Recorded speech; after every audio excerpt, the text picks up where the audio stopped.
The NFL trade deadline has come and gone, and Johnny Venerable, how do we feel about what the Arizona Cardinals did or didn't do, my man? Incomplete. Bo Brock plus Mina Kimes joins the program to let us know, are the Cards for real? Starting now.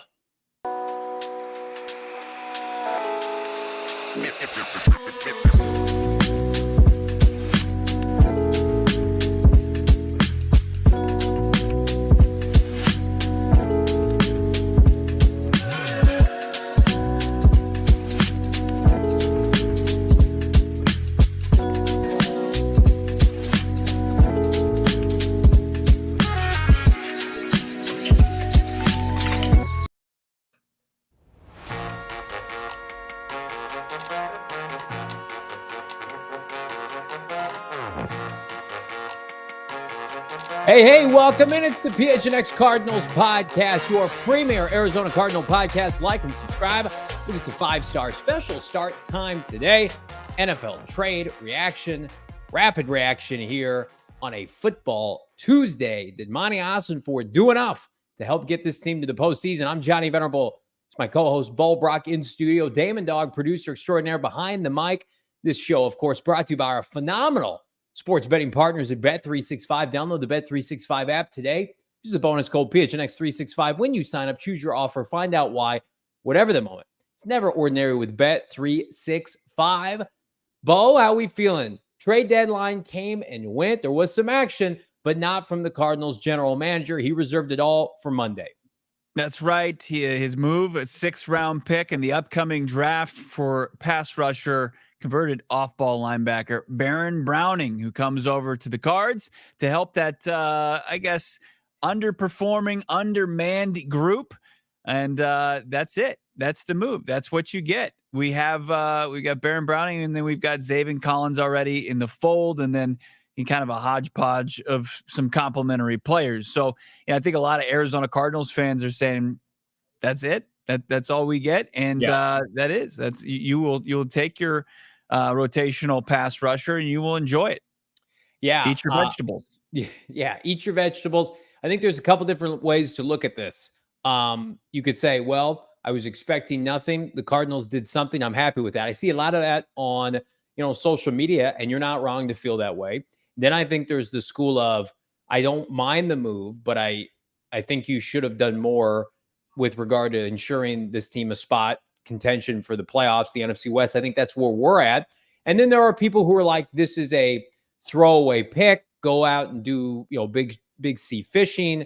Zadarius Smith was dealt today. We're going to talk about that. Azeez Ojulari was not traded, yet was seemingly available. We're going to talk about the price tag it would have cost to potentially get the Giants pass rusher, who has 6 sacks on the year compared to Browning, who has no sacks. So nobody is wrong with their thought process. We had a very heated show yesterday. The conversation continues online, but here's what I'll tell everybody is, Monti Ossenfort, fair or not, is staunchly committed to not a rebuild, but building this team his way. Like, he is not going to be bullied or pressured into anything. And while I think he might have made a mistake over this 3-day period, it's hard to argue now when you look at, and I posted this online this morning, Bo, from 2018 through Steve Kimes' last draft class in 2022, there are only 5 players remaining, 6 if you count Jalen Thompson, who was a supplemental pick. So when you talk about the influx of talent, 20-plus draft picks over the last 2 years for Ossenfort, that's where he wants to be living. But those of us, unlike Ossenfort, who have been starved for an NFC West championship for 9 years, we're thinking to ourselves, like, come on, you couldn't have spared a 4th. Keep your 6, throw a 4th, go get a guy that can rush the passer. So we're really just going to have to see throughout the course of the season who's going to be proven right. Yeah, I mean, I think the biggest thing we'll never know really is what the market truly look like. I mean, you could connect the dots, you could read the tea leaves as far as you got the Giants that are, way out of the playoff picture, that are a team that, is rebuilding, is tearing things down yet again, is in another lost season. And here they have a young pass rusher that is, further down on the depth chart due to some pieces that they invested heavily in Brian Burns and Kayvon Thibodeau. It just made sense that a guy like Azeez Ojulari could have been had at the deadline he doesn't move. So was there really no motivation for the Giants to move unless the price was absolutely right? It appears that's probably the case there with the G-men. And maybe they're going to be content with whatever they'll fetch as far as a compensatory pick in the offseason. Maybe they thought, hey, we'll get a fourth round pick here, fifth round pick today. It's not going to be as good as potentially maybe it has some upside as a third round compensatory pick in the offseason if he leaves, or if they just decide to sign him to an extension.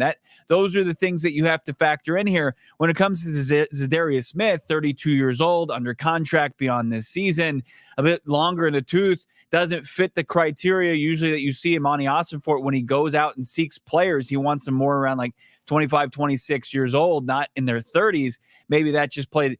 It was a non-negotiable for Monti Ossenfort, but he does make the move. He does go out and get Baron Browning, where I think a lot of people, like, they can see the forest through the trees a bit. Like, hey, this is somebody that could project to be a little bit more productive than he's been. Has to be, because he's got 0 sacks coming in this game, and you really have to look at the analytics to kind of prove that he's a good player in this league. You know, I think that I feel for those who felt like this is an underwhelming deadline for the Cardinals, given that they've done their job and then some, with some help from the NFC West eroding and putting themselves in a position to contend this season right now. Like, they're ahead of schedule. Yeah, and again, they're ahead of schedule because I think of some high-end coaching and draft picks. And guess what? That's how they want to live. But those of us who have seen kind of, not the cracks in the foundation, but this team where their flaws are right now, I think we would all agree, like, the Cardinals could be better evaluating pro talent, the acquisition of pro talent. Now, if you want to throw a catch in there that, well, they can't court big players because they've been losing and nobody will take their money, I mean, you can keep that opinion. I'm not interested in that. Like, I thought they had a very underwhelming back-to-back free agency period in March, and now they've been put on the clock during the NFL trade deadline, and I'm underwhelmed by this addition. Doesn't mean that in the long term, we're not going to be sitting here, 3 to 5 years from now, and they've got this beautiful foundation of draft picks flourishing, and they're kind of picking their spots Packer-like. If you ask Monti Ossenfort, my guess is that's how he wants the team build. I just feel like you're in a position now, fair or not, maybe you didn't feel like you were going to be in this position to strike while the iron's hot. Like, I think behind closed doors before the season, I don't know if Ossenfort thought it was realistic for the Cardinals, not necessarily not to make the playoffs, but to win the NFC West. The NFC West is very winnable. You've already beaten 2 teams, and you have a chance to refortify yourself. Like, here's the crazy part about this entire thing, and I was speaking with somebody about this last night. The Cardinals roster, while far from complete, really has one huge glaring hole. You can sell me on just about everything on this team, besides head coach, defensive coordinator, offensive coordinator. We think they're all pretty good at what they do, right? Look at this roster. Young, budding players in the secondary. Really nice off-ball linebackers, Mack Wilson, Kazir White. Offensive line, juggernaut on Sunday against the Bears. We've got skill players who haven't reached their potential, and MHJ and Marvin and Trey McBride. An all-pro running back, a top 5 QBR quarterback. What the defensive line and the front seven with a pass rush emphasis is easily the top 1, 2, 3, 4, 5 need on the team. And so when it's that glaring, I think it's hard for Cardinal fans to stomach a trade deadline like this. If this was a team that was 5-4, maybe a little fraudulent, there's holes everywhere, right? Then you could say, you know what, they're not a player away. I would argue, Bo, they were a proven pass rusher away from maybe not winning the NFC West, but certainly like punching their ticket to January football. I do feel like if they would have made a move that reflected the urgency, we would be seriously talking about a team like, oh yeah, they're making the playoffs now. Yeah, and in a down conference like the NFC, like nobody's emerged as the top team with the Niners taking a step back, and I know they're getting healthier. They're getting their best player on offense back on the practice field this week, and then of course you've got the Rams rebounding from coming back from the dead, Johnny. Yeah. I mean, we deemed them dead. There was a time of death for the Rams. It was back in week 3 or 4. When they had, one win to their credit. They were 1-4 on the season, and they were losing player after player, but now they're the Undertaker. They're coming back. They've arisen from the casket. Yeah. And I think that's part of the equation here. It's just like, okay, you're 2-0 against those two teams. You came back and you beat the Niners in week 5 at their place, Yep. and you squeak one out on the road, and you beat the living hell out of the Rams, which was fantastic in week 2, but they were undermanned, right? You know they're coming, and that they're improved rosters from the last time you faced them, and sitting down at the end of your schedule, week 17 and 18, when many playoff tickets are punched. Did you do enough to put your roster in a position to be at its best at that point? And I think that those who are out there that didn't feel like that the move was left on the table for the Cardinals to make, like I understand that. That being said, this Cardinals team still has the ability to win football games going forward. The schedule is very favorable. They've already shown the ability to hang tough with some of the best teams in this league, in this conference. Well, actually outside the conference. I mean, hanging tough with the Buffalo Bills in week 1. Like the idea that Baron Browning is the only acquisition, it's not the only addition. Like, you still haven't seen your 27th overall pick and Darius Robinson play yet. He should add some juice to that defensive front 7. And then on the offensive line side of things, Jonah Williams could very well solidify things in a group that's already playing at a very high level for the Cardinals. Like what they've been able to do with Kelvin Beachum in the lineup in the interim is great. But what Jonah Williams could bring and what he brought in that first half in the season opener, that's pretty exciting to think about. But still, like, could there have been a move to be made? And I think that what if is big. And when you look at the resume, like when you talk about, great coaching, you talk about the execution and the ascension of these young players, let's not forget about, Monti Ossenfort putting this team quickly, just tearing it down to the studs and rebuilding it with young talent, with 9 draft picks, 13 first-year players on the active roster in last season, and then 12 draft picks and another undrafted rookie free agent, Xavier Weaver, who's on the active roster. You've infused this roster with young ascending talent, and a lot of credit needs to go to Monti Ossenfort. But when you look at the complete resume, when you're creating that pros and cons list, it's like, can draft developmental players that project to be, studs at premium positions. Paris Johnson Jr., Michael Wilson at the wide receiver spot. You've got Max Melton at the cornerback, Garrett Williams, who's unbelievable. But then you look at what he's done as far as, free agency or lack thereof, or maybe at times where you've put yourself in a position to contend and you need to move at the deadline. And this is what, he returns on you. Like, that's where I think you can start to nitpick. But overall, you should be happy with your general manager going forward, that your organization's in good hands. Diana Rossini earlier today reported that the asking price, and I have no reason to doubt Diana, for Azeez Ojulari was a high 5th round pick or a late 4th rounder. Then we saw Zadarius Smith go for a 5th and a 6th, right? Yeah. And then Baron Browning, you sent me this tweet early this morning. Cardinals kind of skewed the market a little bit with the 6th rounder for Baron Browning. And then teams are like, well, what do we do now? The Cardinals just traded a pick for a guy that, sure, he's got some promise, but no production. So again, like, I think we would be lying to you if we sat here and be like, oh yeah, let's do Baron Browning over a high 5th or a late 4th for Azeez Ojulari. But that's not the way this franchise went. I am a little bit amused by, and this is with all due respect to the people in the chat that are like, I cannot wait for Johnny's apology tour for Baron Browning and Monti Ossenfort in 5 or 6 weeks. Number one, I welcome that because it means that this team is winning. I want this player to do well. I guess my question for everybody is, what gives you faith that Ossenfort right now, given his history with acquiring professional personnel, NFL personnel, gives you confidence that this guy's going to work out? I mean, they traded for Desmond Ridder, disaster. They had a plan to start Colt McCoy, disaster. They signed 2 defensive tackles, gone, right? They've signed Sean Murphy-Bunting, disaster. Like, Ossenfort has proven aces in the draft. Let's build through the draft. But in a division with Kyle Shanahan, Sean McVay, Les Snead, and John Lynch, you got to be able to do both, man. You got to be able to do both at a high level. And then I also couple that, and this is the thing I think nobody is taking into consideration. Everybody wants to talk about the pipeline, future seasons, almost like it's guaranteed success.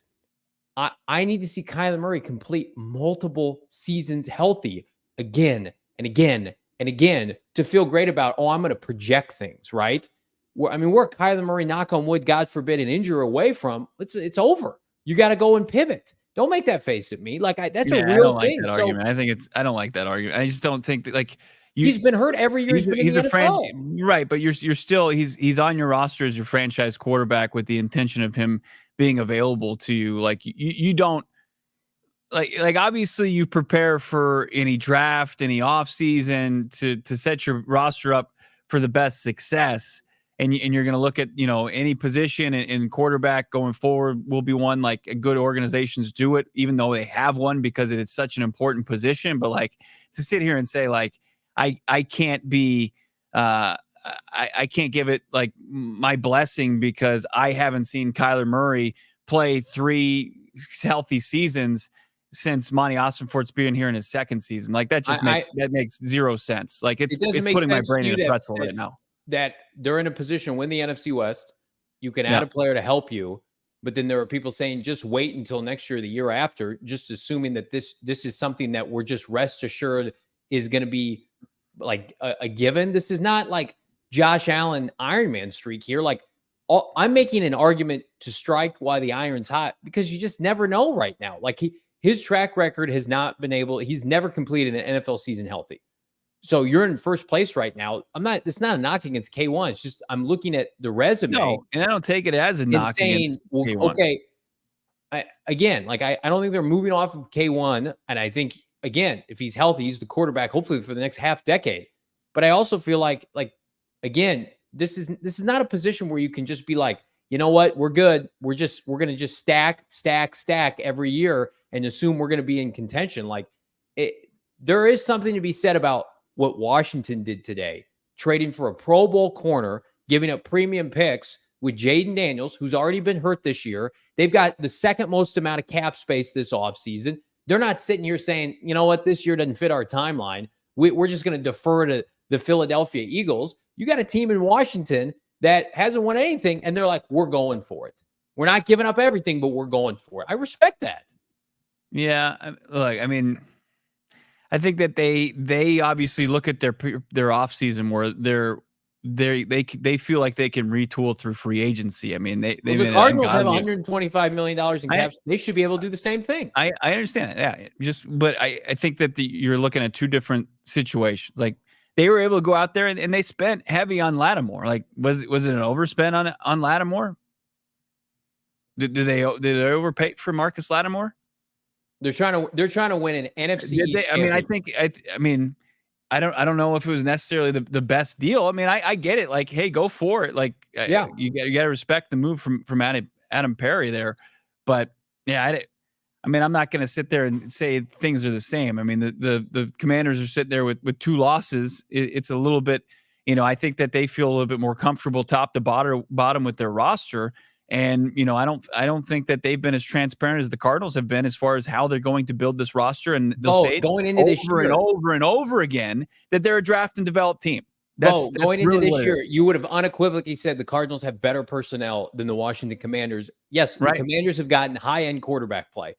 Yeah. But, like, they're sitting here saying, we're in a position to win a division. We're going to go try to win this division. We're going to try to suffocate Philadelphia and their premium receivers. The Cardinals told you, like, we're comfortable. Let's give Matthew Stafford and Brock Purdy 7 seconds to throw in those games in December and January. That's great. Go ahead. Good for them. Like, they want to go out there and they wanted to get a corner, and they did, and they paid a pretty big price for it. And, is it realistic to think that Washington's going to make a deep run in January? Do you believe it? Are you bought in? They smoked Arizona.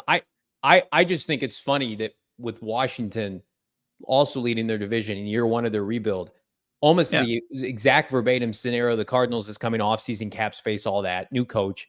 They're like, yeah, we're actually going to try to win our division. And the Cardinals are like, we're just going to dip our toe in. We're not 100% sure what we want to do, but how about a flyer on a tweener linebacker? I just think we're going to be able to contextualize. Like, I agree with you that they should have been more aggressive, but here we are, and we're recapping the deadline, and the one trade is Baron Browning, and Baron Browning as the outside linebacker comes in is the piece. Like, would I have preferred to see somebody that for me, makes me more comfortable. It's like a warm blanket when I can look at the stat of sacks and I see 6. That makes me feel like, hey, that guy's a good pass rusher. And then people are saying you're a casual and you need to look at the next level analytics. Well, I was like, well, what's the stat that really kind of proves that you're impacting the game and creating pressures instead of having, it's like, well, what about the pressures? What about hurries? What about, this and that? It's just like, well, I mean, what have we historically really based who's a good edge rusher on? And it is that nice cozy stat that I just want to sit in front of the fire with, and it makes me feel really just at peace. A sack. Can I acknowledge something in the chat, because CBK throws shade at me and we welcome it in the comments, in the chat every single day. And let's just acknowledge this comment. I don't understand how JV can hate 6 for Browning but pound the table for a 4th for Azeez. If you can watch what Azeez Ojulari is doing this year for the Giants, and whatever Baron Browning has not done this year for the Broncos, and say, I can't tell the difference in these players, it's not even worth having a conversation. Like, what are we doing? Like, you got a guy who everybody is projecting is going to cash in as an NFL free agent this offseason. The Giants clearly are like, we may want to keep him. We don't want to give him away.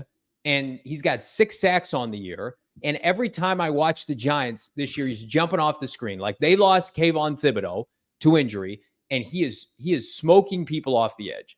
Baron Browning, like, he's just a guy right now. So that's the difference. You're talking about a round and a half of draft picks for a guy that would immediately come into your lineup and be your best front 7 player, unequivocally right now, and help you get pressure in an NFC West right now that's up for grabs. Like, I want Baron Browning to do well, but to sit here and try to compare what a guy is and isn't doing based on like one guy has 6 hacks, one guy has not been a factor at all this year. It's the ultimate flyer. They are just hoping and praying they squeeze some more. I mean, Bo, you said it yesterday.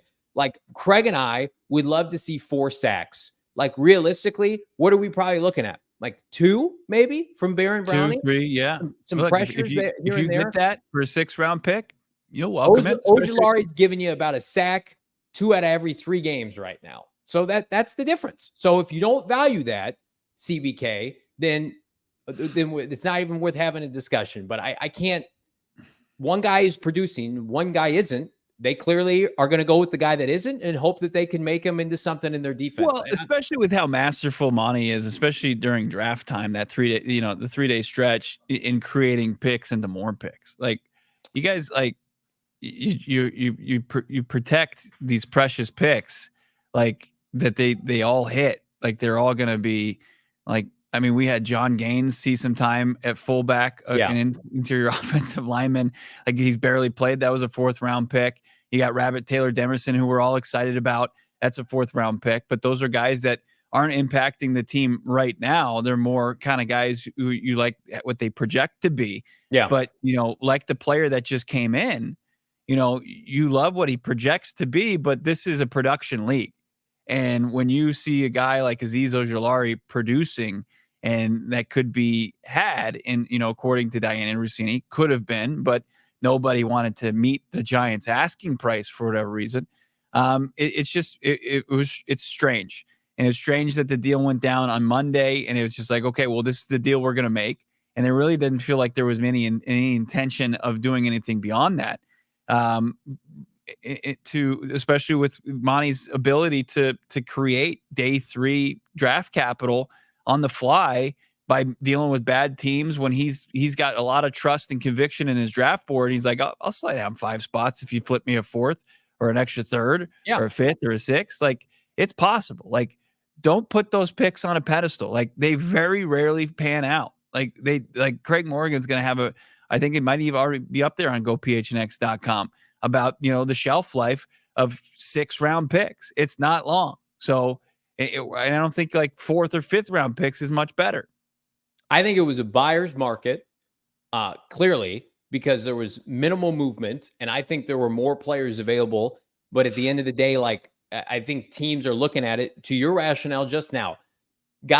Teams that have maybe their jobs on the line, people in Jacksonville and Carolina and Cleveland and, of course, the Giants, it's like, why are we taking on 6th or 7th round picks if we're going to be gone? We're going to try to win games now. Whereas if you come in there with a 4th or a 5th and you're like, hey, give us this piece, they're probably going to be more inclined to do it. What's going on in Denver? Like, Sean Payton has control of that roster. They basically gave Baron Browning away. I see people saying, he hasn't been given much opportunities. He has the 2nd most snaps at outside linebacker for the Broncos this year. We had Zach Stevens on yesterday. He told us that. He's been playing. And then he got hurt, and now he's back and, was pretty average. We looked up his numbers yesterday against Baltimore. That was a tough assignment. But again, tough assignment for the entire team. Right. There's a misconception. Like, I want this trade to work out. I want him to produce. I also was hoping that the team, knowing what's ahead, would be a little bit more aggressive to giving some proven talent. I find it hard to believe that people can look at what Azeez Ojulari is doing compared to what Baron Browning is doing and being like, it's basically the same guy. You're getting the same. What are we doing, guys? You're not going to go free agency and, Jonathan Grenard's sitting there with 12.5 sacks. And then you're going to go give me somebody with not even close to that and tell me that they're the same player, guy. Like, let's not try to just completely put lipstick on this. It's okay to like the trade, guys. And I like, absolutely. It's totally fine. You don't need my permission or Bo's permission to like the trade. But there are plenty of people out there that are just like, I don't know what this does for the Cardinals the rest of the year. And that's fair too. And we're going to talk to Mina Kimes later in the show about what she thinks about the trade. Does Mina know ball? I think she does. But first, we're going to get to some of our partners here at PHNX Sports. One of our fave partners, the side of our watch parties, Gila River Resorts and Casinos, our friends at Wild Horse Pass. They do it better than anybody. Go all in with 4,500 slots, live table games, and more. Go big or go home. Prime A Shula Steakhouse. Pool season's about done here in AZ, but how about rooftop season, baby? Unbelievable views, an unprecedented level of entertainment and excitement awaits you with our friends at Gila River Resorts and Casinos. They set the bar high. So belly on up and let us show you what next level is all about. Again, the sites of Cards and Sons watch parties. We're there every single road game moving forward for the rest of the year. You can stay tuned in. You do you at Gila River Resorts and Casinos. Visit playatgila.com for more details. I got jealous last night watching TV. There was a Sanderson Ford commercial where a bunch of radio talent it was like a mix of them all singing the Sanderson Ford country song. Yeah. And I just felt left out. I was like, nobody's a bigger shill for Sanderson Ford than me. Like, I need to be there. I had the ultimate FOMO. So you, me, and everybody need to go down to their dealership and pound the table for your boys to be in the next rotation of that, the next version of that commercial. Like, Johnny and Bo need to be sitting there singing the Sanderson Ford country song. And also checking out the great vehicles that they have. Over 70 years here in Glendale, Arizona, 65 acres facility makes them the largest Ford dealership in America. Is that good? Get the new 2024 Ford F-150 trucks at 3.9 APR financing for 66 months plus $4,000 cash back. Similar savings on over 900 new and pre-owned vehicles on the lot. And they're no pressure, no hassle, no nonsense. Sales approach makes it easier to just do your homework and figure out if that vehicle's right for you without having to get into some kind of crazy or hairy negotiation. Check things out. OAC through Ford Credit. Up to $4,000 cash back requires trade-in of 95 or newer vehicle. Offer expires November 30th. So you got some time. Get in there and see our friends over at Sanderson Ford. Love our friends in the chat. Listen, I got a great tweet. Yeah, I got a great tweet today from, I can't remember who brought it up. Your burner account? No, it wasn't my burner account. This is not good live podcasting. It was from our friend Eric, who's a watcher of the show, and basically said, hey, don't confuse, our disagreement with hate. We love the conversation. That's what this community is all about. Like, I hope we don't come on this show and we all are unified. Like, we got 1,000 people watch right now. Like, everybody has a right to an opinion, very fitting on this day. And I want people to feel like they can come in here and have a voice. It just so happens, like, I don't vibe with this free agency trade deadline, and neither does my co-host. But again, I will happily sit here 2 months from now if Baron Browning is a stud for this defense and say, yep, I was wrong. And then I will shield for Monti Ossenfort till the day I die. But right now, I got to see it, right? This team, like, fair or not, they had all offseason to address pass rusher. They made some middling moves, and they can't rush the passer. They're 31st in pass rush efficiency. So, like, show me Monti Ossenfort. I'd love to be proven wrong. If my co-host wants to come on here and cry about the organization and the lack of the moves, you let him do that, right? And then you can push back. I don't know if crying's the right word. I might push back on. I saw that in the comments yesterday. Cry baby Johnny, and I'm like, I'll show you a cry baby when this team misses the playoffs, and I point the finger at all of you. Then I'm going to start crying. I'm going to be in the river. I'm going to be bawling my eyes out, and I'm going to blame the chat that loved the Baron Browning trade. How about that? We do it every week at this time. Take a break from the trade deadline. It's trending up, trending down here on a PHNX Cardinals Tuesday special start time. How about trending up? Because again, polls saying let's have an election day special. What are the polls saying? Who's up in the polls? Who's down? No, we're not doing that. Never. Why? We're not talking election on this show. Politics always goes over well. It does not. That's the opposite. Should I start a poll in the chat? Yes, poll in the chat. Should we talk politics? Should this show get canceled? Because that's what would happen if we did. Trending up right now, week 9. How about Xavier Thomas? Maybe the Cardinals are like, hey, 54, 1.5 sacks against the Chicago Bears. Maybe we don't need a premium pass rusher at the deadline. I want to see more of 54. I'm going to tell you right now, I want to see more of 54 before I want to see more Baron Browning. Let Xavier Thomas. Can you do it again, Xavier Thomas? Can you go out there? You show some juice. I know my co-host. You clearly made this graphic. You clearly put this one in. You were a big X guy. You're a big XT guy. If you come out there and haven't played all year, and you're going to come out there and show me a little juice, he got close, I think, on a couple sacks last week against Miami. Like, I'm all you love guys that are close. If you want close, like Baron Browning, the king of close, Johnny. I'm just dealing the hand we were dealt, Brock, and the hand we were dealt was a late rounder out of Clemson who had no sacks in college. Xavier Thomas is trending up, Bo. How dare you rain on this young man's parade? Yeah, you would never go to those depths. Xavier Thomas, though, you did love to see it. I mean, I'd love to see a Zaven Collins on here. I mean, Zaven Collins got to the quarterback 3 times on Sunday, and he took advantage of a down Bears offensive line. Him, XT, Dante Stills, they all had rock solid games. I'm in on these guys. It's good to see them in one of the pass rushers represented here on Trending Up, probably for the first time all season long. One of the most underrated. Yes. Sorry. Yep. Come on, Bo. Hopefully Dennis is doing well and gets to play football again in his recovery. I bash Monti Ossenfort's ability to sign free agents.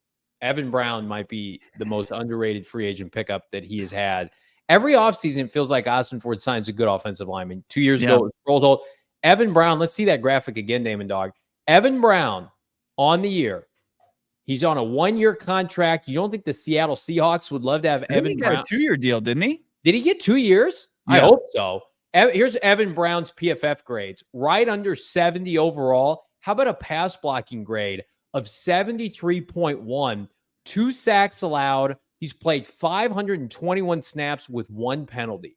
He has been unbelievable. He was blowing up the Chicago Bears defensive line. You're right. It's a 1-year deal. I apologize. With Will Hernandez now potentially out of the picture, I think this is a must re-sign for Monti Ossenfort because you've got Isaiah Adams and Tristan Colon. Just try to have continuity. This offensive line in general, like let's just run it back next year. Get some draft picks, get the pipeline going. But like you want to go Jonah Williams, assuming he proves themselves, Isaiah Adams, Froldholt, Evan Brown, and Paris. Like I'm fine with that for 2025. Remember how bad the previous general manager was at identifying offensive linemen? He was so bad. Evan Brown and Paris Johnson Jr. in the draft, even, Isaiah Adams, what we've seen, Tristan Colon coming over, like, and then Yelda Froholt, the success story that's there from the Desert Viking. Like, it's all there, the ability to identify what it is. And like Evan Brown, like, I think that it transcends his play, like what he does in the locker room, what he does in the weight room. His workouts are legendary. He's causing guys like Paris Johnson Jr. to like compete with him in the weight room. And it's making these players, this offensive line group better. And that's not easy to find. So I agree with you. Bring him back. You're going to have a spot for him. You can always use it. And like, just let him, make a nice little home here in the desert, like Yelda Froholt, in the interior of the Arizona Cardinals offensive line. It can't go understated how big of like a direct influence, finding quality offensive line and having quality offensive line play contributes to winning on a year-to-year basis. Like if you have a regime that can find offensive linemen on the scrap heap and turn them into quality starters, that's so valuable. I mean, look, Carolina paid $100 million for Robert Hunt. Yeah. How's that going? The Cardinals paid $2.35 million for Evan Brown. Which deal do you want? I mean, Robert Hunt has their numbers are almost identical, but Hunt's been a better run blocker and Brown's been a better pass protector.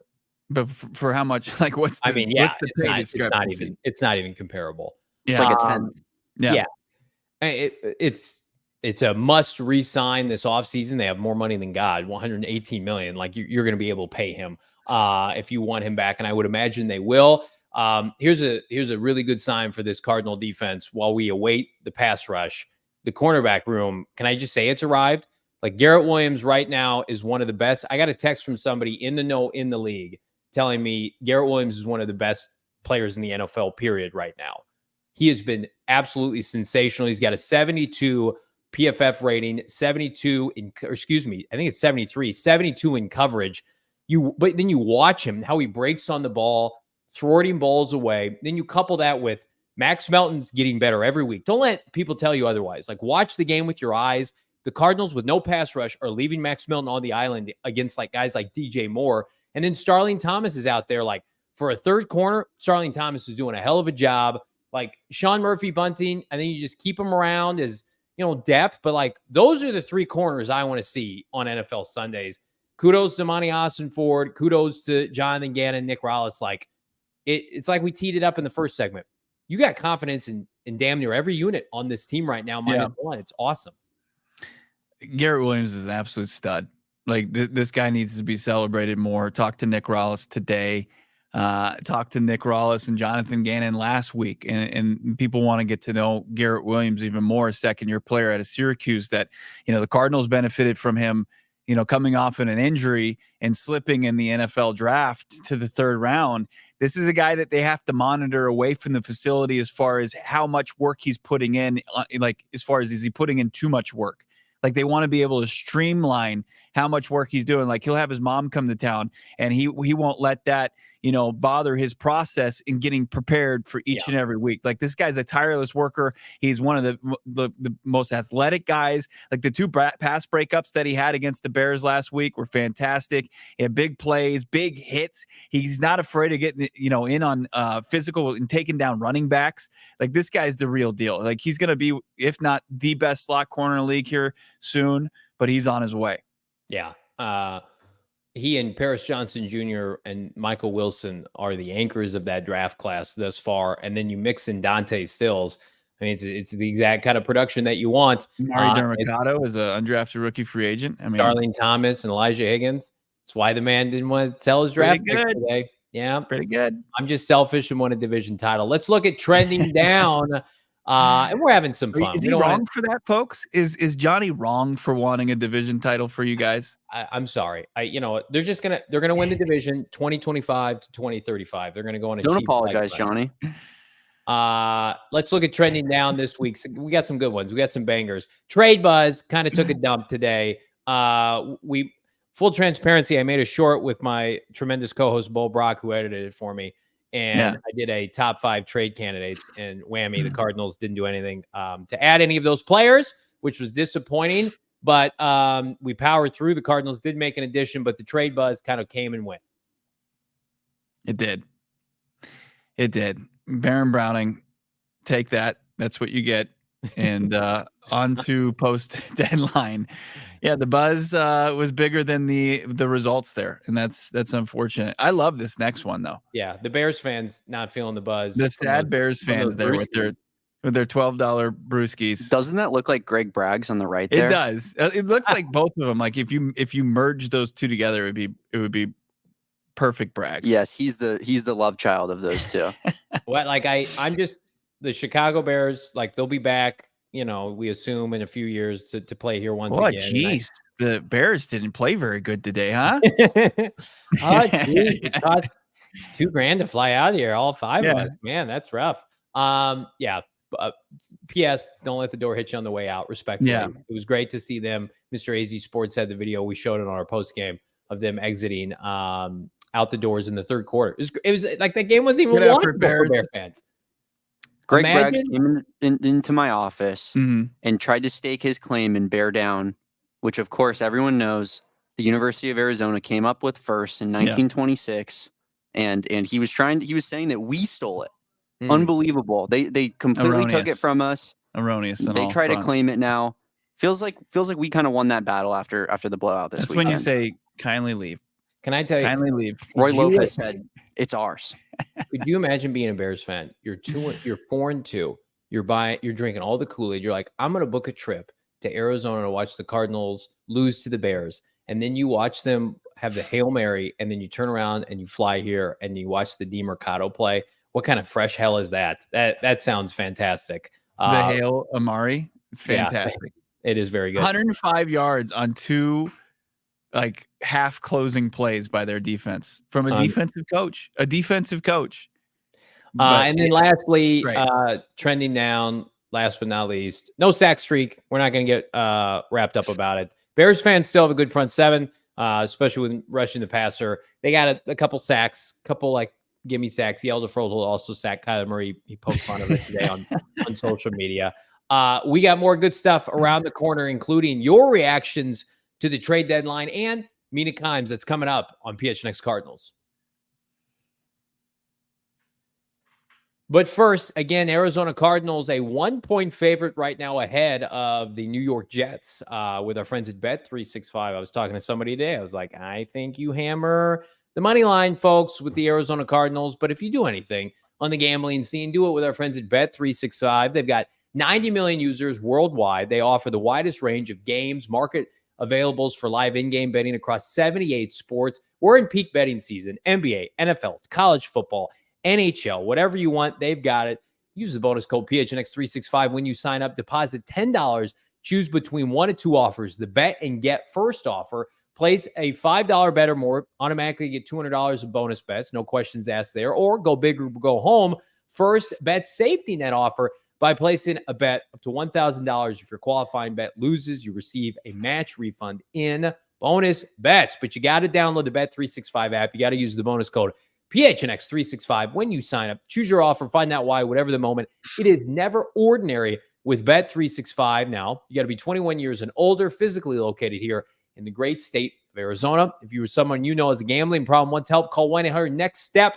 Text NEXT STEP to 53342 or visit problemgambling.az.gov, Bo, for more information.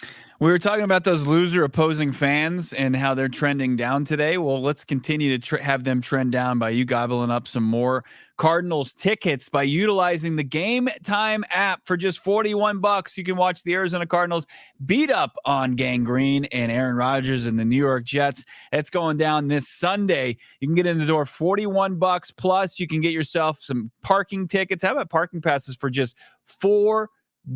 And you can save some even more money, $20 off by just being a viewer of this show by using the code PHNX. You want to go to a Cardinals game, $41 plus a $4 parking pass, and then you use the code PHNX. That ain't breaking the bank. That's just over $20 as far as getting you in the door to watch your Cardinals move to 6-4 before the bye week. Or if you're interested in maybe going to a show, Johnny, you want to go see a little Billie Eilish? How about Billie? How about Tyler, the Creator? Some good shows in town. Sabrina Carpenter. How about Sabrina Carpenter? Yeah, that too. You can go to Sabrina Carpenter as a 36-year-old man. Whatever you want to do. Game Time is the app for yourself. Check it out right now. It's the lowest price guaranteed. Terms apply again. Create an account. Redeem code PHNX. $20 off. Download Game Time today. What time is it, Johnny? Game time. In all seriousness, my wife and my son, like we want to go to the Jets game. My folks are here from out east, and they took my son to the Bears game, and my wife's like, I want to go to the Jets game. Cardinals are good now. I want to go. And I said, we're going to wait. I said, we're going to get tickets. We're going to get them on game time. And that's literally how she said it. She's like, oh, the Cardinals are watchable now. I want to go. And I said, we're going to wait all week, and we're going to get your tickets either Friday or Saturday, and we're going to do it with game time. That's how the Venerable house rolls. You posed a question. Could she tell that the team is good based on how you rant from your little studio? No. She knows how, if the team is doing well, if my 9-year-old is not on the verge of tears watching the games on Sunday and saying things like, let's go. That's how she knows that the team is doing okay. well. You posed a question on the Twitter streets today, wanting to see the reaction of those dabble on the trade deadline streets. If the Cardinals, met expectations, what do fans think, Bo, of the trade deadline? Let's take a look here. Damon Dawg's got it. We're here on the Twitter streets, here on the show, and we're going to see. Damon, can you just read off some of these replies? Yeah, we got our guy Brian A. He says, we're 5-4. We're in first place. We're on a 3-game winning streak. The defense is starting to play better. They did add a guy. He could be better here or worse, but they got a guy who has some upside. I'm feeling great about this team. Let's get a W on Sunday. We'll scroll down here. Let's find some juicy ones. Yeah, Ryan Eilers, our guy. He said, good, excited for their building blocks. Hope we re-sign Browning and put him with D-Rob, BJ, XT, Kazir, Stills, and more preliminary picks in the 2025 draft. Building a consistent winner. We're not used to this. All right, a couple positive takes there. And Brian A., we're wishing you a speedy recovery, my guy. We saw that you had some surgery, and hopefully you get better real quick. We got Daniel Roberts. Let's get the next one out of the way. Sunday is a trap game. Win that one and all is good going into the bye. We got Greg Hanlon. After this move, it seems like Monty wants to see the fans get as violent as JG's players. Okay. One's just a Steve Buscemi. I actually like that a lot. Our guy Mike, right? Bird Gang Travel Club says annoyed. Yeah. I know Tyler's not very happy with what the Cardinals did. And see, I feel like Cardinals, and I'm not putting generalities on this or labels, but I feel like those of us who have been scorned and are starved for success don't have as much patience as some of you other folks, which is totally fine. I'm trying to learn patience, and this team's won 3 in a row, so hopefully they keep it going. You and my 3-year-old, that's his assignment from daycare, is patience. So good luck, Johnny. Both of us like candy too. What do we got here? Owen Murray says terrible. Arden Key was sitting right there. Could have gotten him for a 5th, maybe even a 6th. I do think some of these franchises were like leaking things out to Rossini, like, call us, please take these players. And Cardinals, here's the thing. Cardinals clearly like Baron Browning. Like, I sound like an idiot saying that, but like, clearly they prioritized him over these other players that are actively getting sacks. So like, if you want to go the route, Bo, of I have faith in Ossenfort and Dave Sears and the people evaluating pro personnel, that's what you have. You don't look at anything else. That's what you have to lean into. Cody says good. Clearly Azeez was being oversold as no one took him for a 5th. There's something to that. Like, the league did not want to pay the price for Azeez, or he wasn't available. He was we available. Got Zach Bishop saying, feel like we're about to get passed up by the Niners and Rams with ease. A Cameron Thomas replacement isn't enough for this defensive line to hold up down the stretch. The complacency from Monty is disturbing. I think it's fair to say I believe in this regime, but I also am not going in here blind with blind faith. We have seen this regime make mistakes already, and they're going to make more mistakes. But clearly, Ossenfort has a safe space. It's in April. It's not in March. And right now, it remains to be seen if it's in mid-season acquisition move. Like, rarely are you able to go throughout the course of a season unscathed, and you got to be able to be nimble. It's not just, Damon, if we could take this off, if it's not just the fact, Bo, that they didn't make a significant addition. They have not made real roster moves of note since May when they signed Zay Jones. Like, they have gone June, July, August, and September, October now, 5 months without an addition of like, oh, this guy's going to help this team, save for Chad Ryland. Great. Well, let me ask you this. Look across the division and the true contenders in this division. Who's made a move? Who's made a significant move to their roster? Well, I can go off of years prior. This so No, far it's though, you're this right. This season. year, the Rams and the Niners have been relatively quiet. But isn't that all the more reason to pounce on them? Like I don't want to sit back, like those comments said, and have concern. Like here's what the Niners said. The Niners said, we're waiting on our elite roster to get healthy. And they got Christian McCaffrey. They opened up his 21-day window. What the Rams say? We're waiting on Puka Nacua and Cooper Kupp to get healthy, and then we're gonna go on a little bit of a run. The Cardinals, I mean, you could say that about Jonah Williams and Darius Robinson if you want, but they're not in the same category stratosphere as some of these other players in the NFC West. So if I'm Arizona and I have clearly one hole that I can fill here, I just want to see the Cardinals put pressure on these other teams in the division. Is that so wrong? Yeah, I think they'll still have the ability to do that, but you still feel like you need some help at pass rush. Let's hear about Cardinals' new pass rusher, Baron Browning, from members of the Cardinals organization. Start with head coach Jonathan Gannon. Obviously, you guys saw the news, added Baron Browning from Denver, edge player. Don't know him personally. I did a lot of work on him when he came out. Really liked the character and the seriousness of the guy. And a really good, well-rounded player. So we'll get him in here and try to get him going. When Denver drafted him, that was for Vic. They played him at inside, and then he played outside as well a little bit. He's been playing outside since Coach Payton took over. But I like the versatility. He plays with a high motor. He's got some pop and some twitch to him, some violence. So good addition by Monti. Baron, I did a lot of work on him coming out. Really loved the guy, honestly, more than anything coming out, and obviously the skill set. So excited to get to work with him. Obviously, this is the first time I've ever actually been able to get hands-on with him, but I know the character is going to fit right in, and I love the skill set of what he showed in college and what he's shown so far in the NFL. He was extremely intelligent. I just remember asking him some questions where he was able to respond and give just some unbelievable answers where like the awareness that he had. Obviously he was very well coached in college. I was very impressed with him, and so I knew he's going to be a very intelligent guy. So there's your defensive brain trust there, JG and Nick Rallis, with their thoughts on Baron Browning. We also have one of his former college teams, Paris Johnson Jr., but we can wait to kind of go off what the coaches had to say. Yeah, more stuff coming up here on PHNX Cardinals. Mina Kimes, your super chats right around the corner on PHNX Cardinals. I want to tell you about our friends at Circle K, America's thirst stop. Again, Monti Ossenfort, he's saving money. You can save money too. Save 25 cents per gallon in your first 5 fill-ups. Save 3 cents per gallon every single day. And there are a ton of other member-exclusive deals and discounts. Thirst has met its match. Enjoy a member-exclusive beverage deal. The Inner Circle members can get you a Polar Pop or Froster, any size, for 79 cents.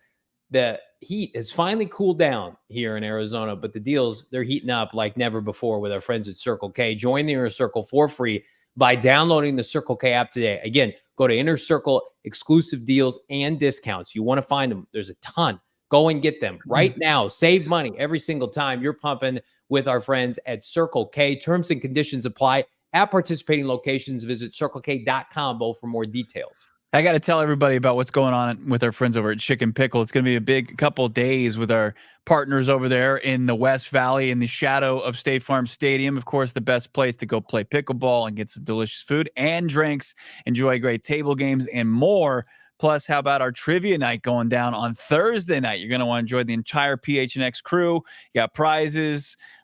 When you're obviously answering questions about all your favorite Valley sports teams. But then, of course, you've got the PHNX tailgates, the best tailgate in the city. Got another one on tap this Sunday. Don't miss. We got a 2:25 kickoff, so even more time to enjoy all the things going on, the vibes at Chicken and Pickle there in Glendale, right next to the stadium. Yard games, drink deals, tickets available. Go phnx.com/events, merch giveaways. But did I mention vibes? We got those absolutely before game time. Enjoy it at Chicken and Pickle. Learn more, chickenandpickle.com.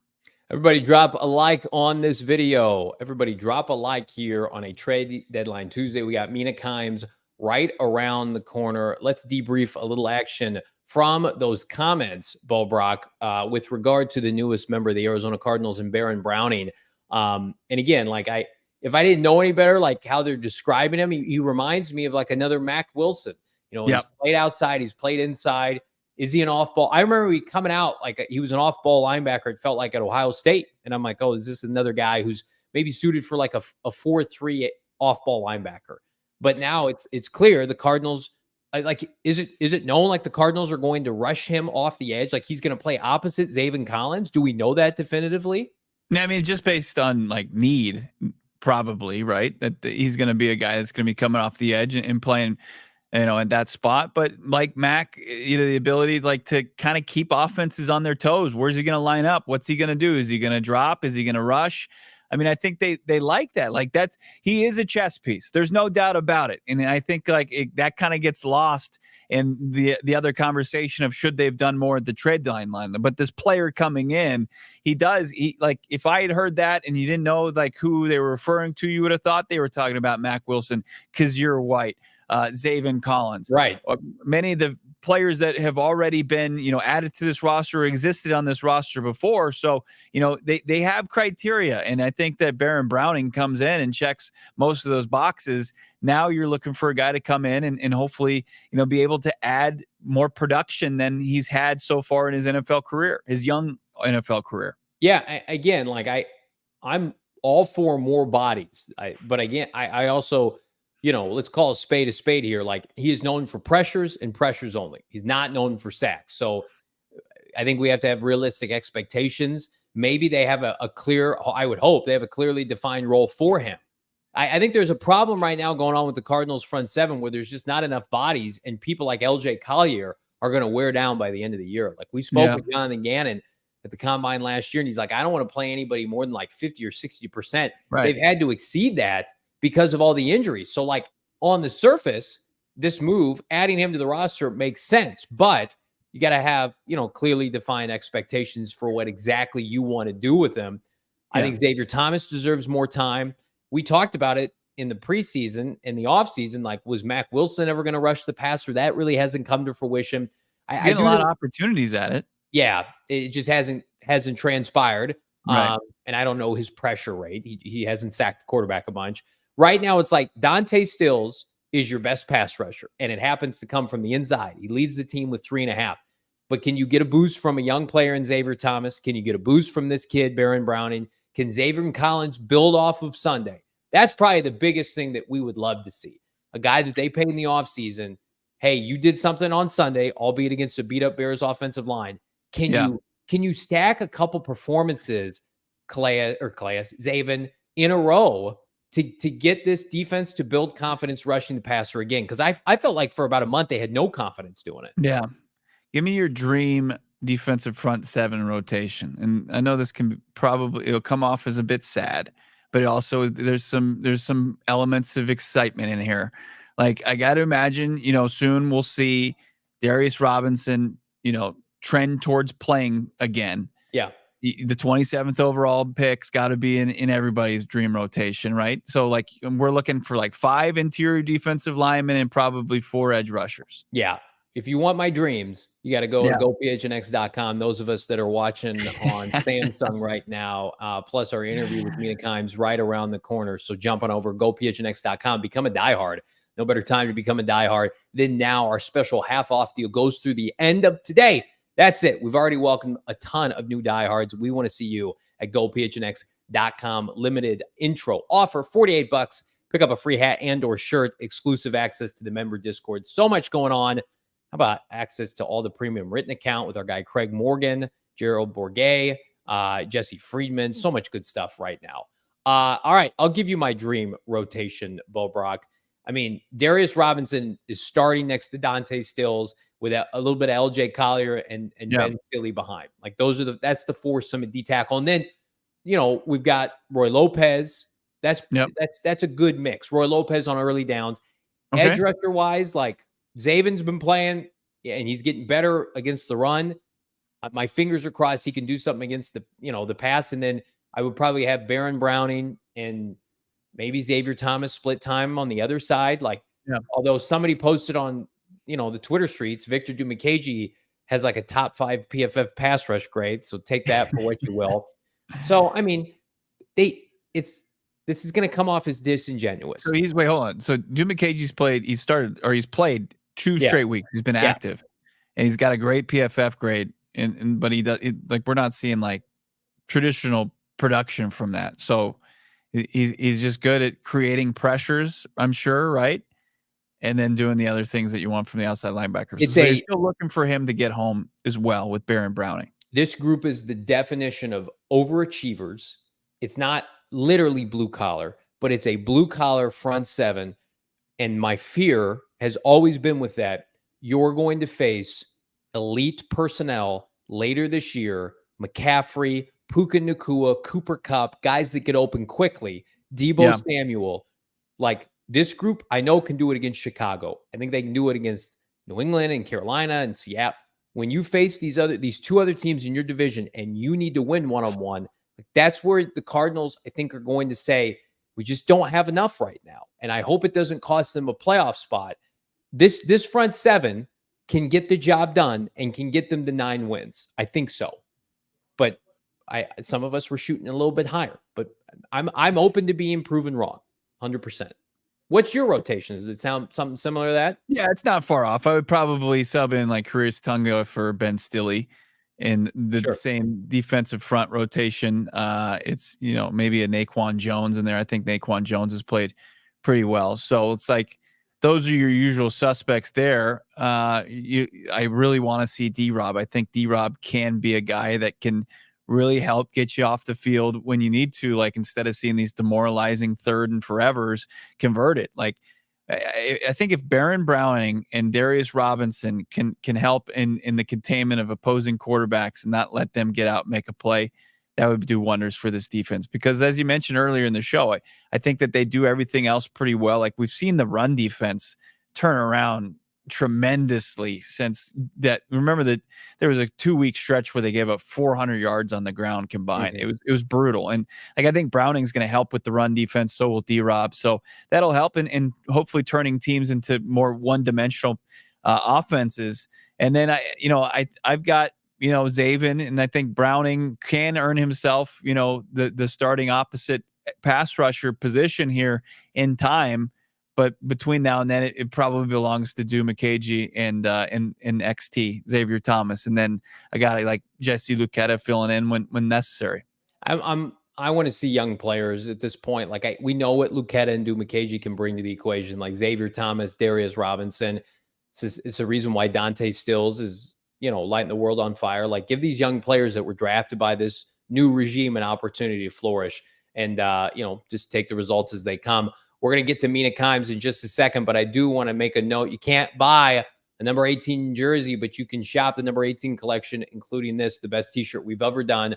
Right now, go PHNX.com. Pick up the number 18 collection, Maserati Marv, 1 + 18 = 6. Tons of new diehards in this community picking up some of this gear, getting it delivered just in time for hopefully a playoff push.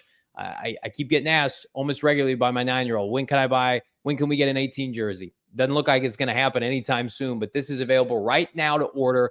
Right now, go to gophnx.com, become a diehard. Any of these shirts are yours for free. Shop the number 18 collection today. Us now to talk about the first place Arizona Cardinals, host of the Mina Kimes podcast featuring Lenny, ESPN NFL analyst Mina Kimes joins the program. And Mina, fresh off their beatdown of Chicago, at what point are we allowed to say this Cardinal team is for real? Now? Well, especially because they're in such a winnable division. I mean, obviously they're first place in the division, so it's not really a bold take, but they're not. It's not just first place because of opponents. They've won divisional games now. They have upset, teams that were perceived to be better than them. And I think what I was so encouraged by in this Bears win, which, we actually NFL Live, we all picked the Cardinals, and we were a little nervous about it for a second, was the performance of the defense, because I thought this was going to be one of the worst defenses in the NFL. And early on in the season, there were some pretty pretty dismal performances, but I think that arrow is trending up. So that to me, my hesitation with the Cardinals has never been about the offense, even though the offense has been up and down. I've always felt like the offensive ceiling was high enough to feel good about them being a playoff team, but the defense was what was holding me back. I really had low expectations with the defense coming into the year. Still issues. I'm not saying that they're a juggernaut on that side of the ball, but I think you're seeing improvement from young players in a way that should be really encouraging for Cardinals fans. Mina, so with all that being said, what's with the 3 straight wins for this Cardinals team and 2 games at home where they haven't allowed a touchdown from the opposition? Is the defense the most impressive thing to you during this stretch, during this winning streak, or what's impressed you the most?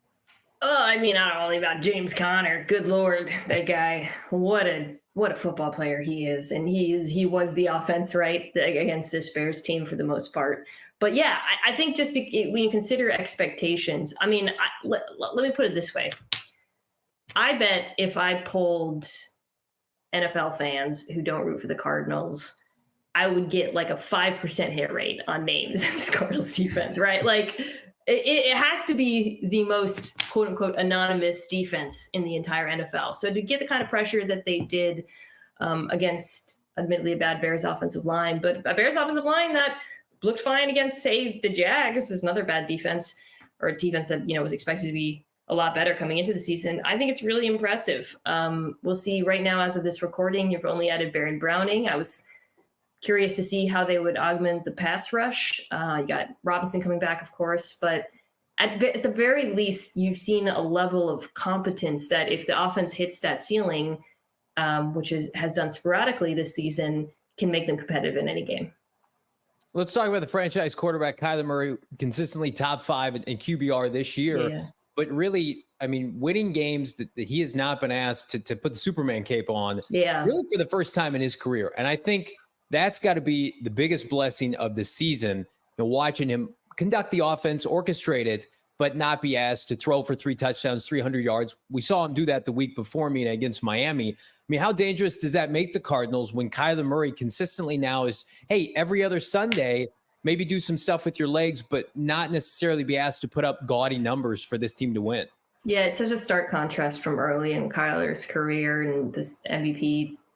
Can we call it an MVP season? MVP half season, right? We all remember when the Cardinals were undefeated for so long, but so many of those wins, it didn't feel sustainable because so much of it was predicated on Kyler. You were doing like crazy, not just scrambling, but making crazy plays outside of structure. To see them win this way, it's funny. Like it was not a great Kyler performance. I'm, a fan of his. And the passing attack obviously took a step back from the prior week, but I feel like it has to be so encouraging to see that you can win games, dominate games, by the way, where it doesn't matter because your rushing attack is so good. And that rushing attack, by the way, against one of the better run defenses in the entire NFL in Chicago, missing some players in the back end, I think were meaningful in this one. But players in their secondary who are very good against the run. But the front seven was, it has really, really stonewalled a lot of good rushing attacks this year. And it feels like this Cardinals run game has just continued to pick up momentum as the season has gone along. And that, to me, is directionally very encouraging. Yeah, we revisit that 2021 season quite a bit on the show just because the Cardinals are finally doing things they hadn't done since 2021 as far as stringing together wins at home, back-to-back victories. So it's not strange to hear that season pop up again. And obviously with the performance from Kyler Murray mixed in between, of the 3-game winning streak, sandwiched in between 2 pedestrian performances was the 6-catch, 111-yard Superman performance from Marvin Harrison Jr. How are you feeling about the 4th overall pick now, 9 weeks into his NFL career? Yeah, it's obviously been very up and down with Marv. But honestly, when you take a step back, it's actually been that way for almost all of the rookie receivers, right? Like Neighbors had that unbelievable start to the season. And then obviously he had the injury with the concussion, but there's been some ups and downs with him. I'm thinking about watching, I understand Marv was taken 4th and Xavier Worthy was taken at the end of the 1st round, but he has really struggled in Kansas City. Coleman's been up and down as well. Odunze on the other side of the football, again, also there's been weeks where he's been really, really good and productive and weeks where he is not. And I think it's just a reminder that playing receiver in the NFL is hard, and there's a lot of it is about chemistry and usage and communication. And it's reasonable to expect some ups and downs. I still feel really good about him. I think we didn't get to talk after the last week's game, but I was so pleased to see him used in a different way. I've been begging for them to use him on crossers the entire season. So I just feel like it's not going to be linear, and there's going to be games where it looks better than others against different types of defenses that have the capacity to play him in different ways. But you can't evaluate him on one game or the other. You have to look at it over a larger sample size because he's a rookie. I mean, I think it's easy to pigeonhole defensive head coaches in today's NFL, the Robert Salehs, the Matt Eberfluses. But, you look at this division and, give me your assessment of head coach Jonathan Gannon now, almost mid-year in season number 2. And the fact that hopefully he's been able to buck that trend a little bit where he's greater than just his defensive background. Well, Dan Quinn's having like the best season of all. And I have actually stopped trying to gauge who's going to be a good head coach because it's so hit or miss, and there seems to be nothing predictive about it, right? Like, it's great if you have a brilliant offensive play caller, and you certainly see that with a lot of the guys from the McVay tree going around the NFL. But we've also seen very unexpected resumes have success in this league. So, I remember when the Cardinals hired Gannon, and he was obviously clowned a lot for some admittedly goofball behavior that deserved to be made fun of. I was like, you know what? I'm not going to go on the record and say this is a bad hire. I'm not going to make fun of this because I've just seen it too much Dan Campbell is obviously, he's not a defensive coach, but he is the paradigm of people were really skeptical of him. And obviously he's now one of the 5 best coaches in the NFL minimum. So all of which is to say, I think he's been terrific. I think this roster has done things the right way over the last 2 years in terms of, and that's really head coach and GM, right? But how they've built this thing, I think his decision-making, I also generally agree with. I think he manages games pretty well. And, he's getting players to play above expectations, particularly on defense. And go back to what I said at the beginning about, most people don't know who any of these guys are, right? So I think he deserves a ton of credit for that. The pew shots, explosives, that we all remember. What was it? Taking the bus to the stadium. What was that? He's our goofball, it was weird, dude. He's a goofball. Either of you guys watch Love Is Blind? No. Sadly, no. Okay, there's a guy who looks just like Jonathan Gannon on it, and I feel like it's the most niche comp, and every time I see it, I just lose it. But anyways, yeah, he is. He also has kind of like a touch of Adam Gase eyes, and I think that is also adds to it. Or sometimes it cuts to him, I'm like, ee. But it seems to be working. But once you see behind kind of the goofball facade, it's authentic. You're seeing buy-in from the players, from the coaches, even his coaching staff. We had a moment today, Nick Rallis, defensive coordinator, he's talking about he named his newborn son, his middle name's Kazir White. You're just seeing this is just one big happy family. It's Kazir, not Kazir White. It's Kazir. Well, when they told that story on the broadcast, because I had volume on this game. I can't remember who it was. I think Ian Eagle, right? It was Eagle. And anyways, I had the sound on, and they were like, Nick Rallis, he's had a busy morning. His wife had a child, Nicholas Kaiser Rallis. Yeah. And then he stopped the story, and I was like, so he just named, I was like, is that just the craziest coincidence ever? I mean, I assumed it was Kaiser, but and then they picked up the story on the other side. He's like, and obviously that's after Kaiser White, who's a linebacker he's known for a while. He was very good in this game, by the way. I look, that Rallis was people who football nerds got a lot of not shit, but there was a point sometime during the offseason where we're all like, so this Cardinals defense is doing a lot of wacky shit and kind of interesting because they just were, I think, and but. Someone's got pushback, which is well, yeah, but they sucked. It's yeah, but they're sucking in an interesting way. Yeah. And I think now you're starting to see the fruits of that a little bit, and they can be a little bit more. Although I will say I love some of the pressures he threw up in this. Some really, they really had the Bears' offensive line out of sorts with some of their pressures. Are we ready to make up with Drew Petzing after back-to-back, 28-plus point games? Because I do feel like Rallis has gotten that unit to overachieve with Jonathan Gannon. And Yeah. you know, we're giving him his flowers every Sunday. They've been fantastic, and they're going to get Darius Robinson back. Offensively, though, now it's like this should be the expectation where the Cardinals offense is putting up 26, 27, 28 points per game, especially get into some of the easier games on your schedule for Drew Petzing. Yeah, I think, I don't know if like, I'm ready to say Drew Petzing next head coach, right? But I do think it's looked a lot better in recent. I mean, they must be top 10 in DVO. I haven't looked lately, but I'm sure if not top 10, they're just outside of it at minimum. I do think it has looked a lot better. Although there was a moment in this game where they were 4th and inches, and I was like, you bring in Clayton Tune. But he didn't do it, so. Well, he's also got some Trey McBride runs in there, some jet sweeps. Yeah, for Trey McBride. yeah, We'd love to see dude, that guy. Oh my God. Oh, he is. I don't think he's slept on anymore because I feel like everybody this year has kind of like figured out how good he is. But he does something different every week that impresses me.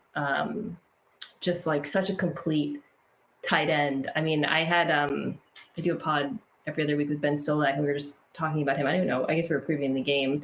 And I was like, I don't want to say this, but he reminded me a little bit of Travis Kelce. And Ben said, I don't want to bring this up, but he reminded me a little of George Kittle. And I was like, we just touched the 2/3 rails of tight end comps, like comparing him to literally the 2 greatest tight ends post Gronk of our generation. But I love actually though, thinking about the fact that like he has qualities that are reminiscent of those players. I think that shows how complete he is because he's like obviously a vertical threat and a very good right runner, has tremendous hands and after the catch ability, but he also, he lines up in line, he lines up in the backfield. So what a weapon he is. Yeah, we have Brian Baldinger on this show, and I wanted to kind of press him a little bit, like where he felt Trey McBride was as far as the tight ends in this league, and Kelsey's, Kittle's, like that prestigious group. And he's like, as soon as he starts catching touchdowns, then we can do it. Like this was his first touchdown in the season outside of falling on a fumble, and I think I agree with that.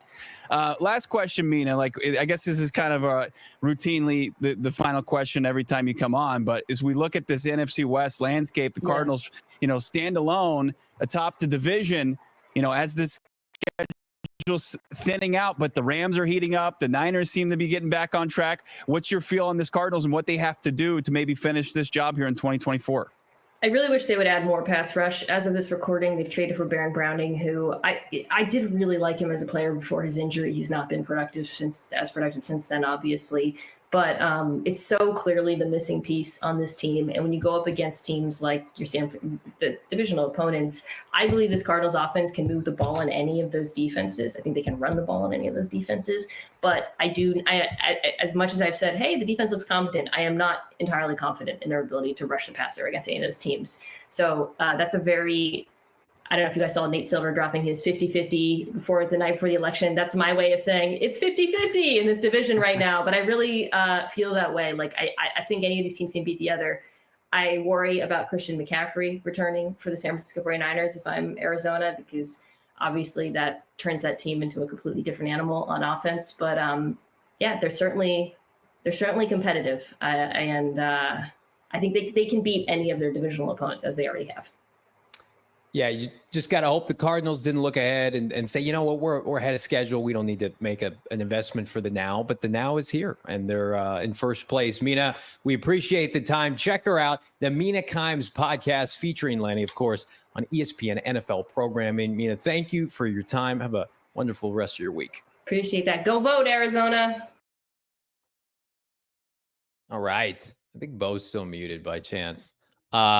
Big thanks to Mina Kimes for joining the program, giving her take on all things first place Arizona Cardinals. Didn't love the trade for Baron Browning, but still feel like the Cardinals. You're taking that as a big win. I'm not. I think people, people want to know what she thinks about the trade. She didn't love the trade. A couple other people didn't love the trade. Wanted to see more. Firmly in the camp that wanted more. Yeah, I think me and Mina we're on the same page here. I mean, that's classic. We probably talked about it when we were hanging out the other day, but Baron Browning's a good player. I think for a 6th-round pick, that could be decent value, but I would have loved to have seen a second pass rusher. I would love to see some super chats here. You guys have been super patient with your super chats. Drop a like on this video. The goal today, how about 500? We got 1,200 watching right now. If you're watching on the Twitter streets to jump on over to YouTube. Good day to be off Twitter in general and to be on YouTube with us at PHNX Sports. Let's get things started. Joey Kennedy, 199. Preston Smith for a 7 gives me FOMO, but I'm no GM. It wasn't just a 7th for Preston Smith. It was a 2027 7th round pick. Not a 2025, not a 2026, a 2027 7th round pick for a guy who has 2.5 sacks, which are 2.5 more than Baron Browning. Preston Smith went where for that? He went to, I couldn't even tell you. The Steelers? Packers or the Steelers, yeah. Okay. 31 All years right. old. 31 years old. I mean, that's probably the deal breaker there. He's an old head. Let's keep it going. TCV. Cardinals, 499. Slow on the trade front, but sticking to the plan. No overreaction. People might disagree. I don't know if we overreacted. I think we reacted in real time with disappointment. And I think we remain disappointed, but we persevere because this team is in first place. and we trust the GM. We put on a brave face and we move forward. I think an overreaction is saying you should have traded all your picks for Myles Garrett or Max Crosby. I think an overreaction is saying Monty's an idiot. I'm never going to come on the show and just be a mouthpiece and say like every move X player, X GM, or X coach is brilliant. Like that's not this podcast. Yeah. Greg Hanlon jumping in here at the top for 199. 49ers just made a depth trade similar to the Cards. They did add a defensive lineman from the Texans earlier today, which is strange. You got two teams, both contending teams pulling off a deal, but I guess maybe the Texans felt like they had a little bit of a surplus there. VJ could maximize production from a linebacker, again from Greg, $2. Weird. He's getting good production out of some of the younger players they've drafted in Denver. I think for Vance, like is it Jonathan Cooper, they just inked to a big extension. I mean, yeah. They took Jonah Ellis. They've got Nick Batonio, and like people Benito, excuse me. Yeah. People were dogging him because they thought like he butchered Hassan Reddick's like development. Like he was the one that told everybody like we need to put this guy on the edge. Let's play him on the edge. And then they played him on the edge toward the end of, I think it was 2020, and then he lit it up in 2021. So Vance is not like an idiot. Like he knows how to coach defense. None of the players that the Cardinals worked with Vance, like that, the Isaiah Simmons, the Zaven Collins, we've seen now that's aged well, in my opinion, for Vance Joseph. I think he's on track to coach his first top 10 defense of his career. I'm almost positive that's a stat. He's been a DC for a while. He and Cliff are going to be in the head coaching cycle this offseason. What do you think about that? I wouldn't. I'm glad the Cardinals have a head coach. Let's keep it going. You don't want that. No. All right, another super chat. How about the Mike 91? Just glad no one else got Ojulari, get him in free agency. Sure. I did see a lot of that today, though, Mike, where it was like, we don't need to get him now. We'll sign him as a free agent. I don't know. You probably could use him now.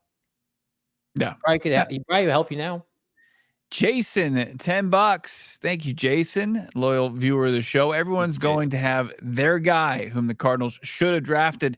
Monty's going to eat. It's not always going to be the 16-ounce steak that can't be finished. Love you guys. Hashtag hold the line. Let the record show that it was a 12-ounce steak that was not finished. I'm not even sure what it was 14. It was big. You're right. You're right. I finished my 14. I'm going to get it again this year, and it will be.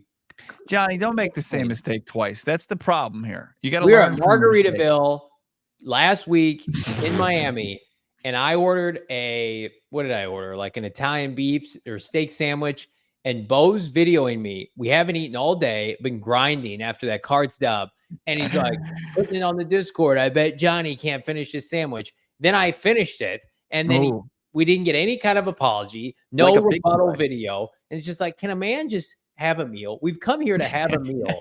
It's 11:30 p.m. and Bo's trying to get gotcha moments for content. Have some integrity, my friend. You've got none.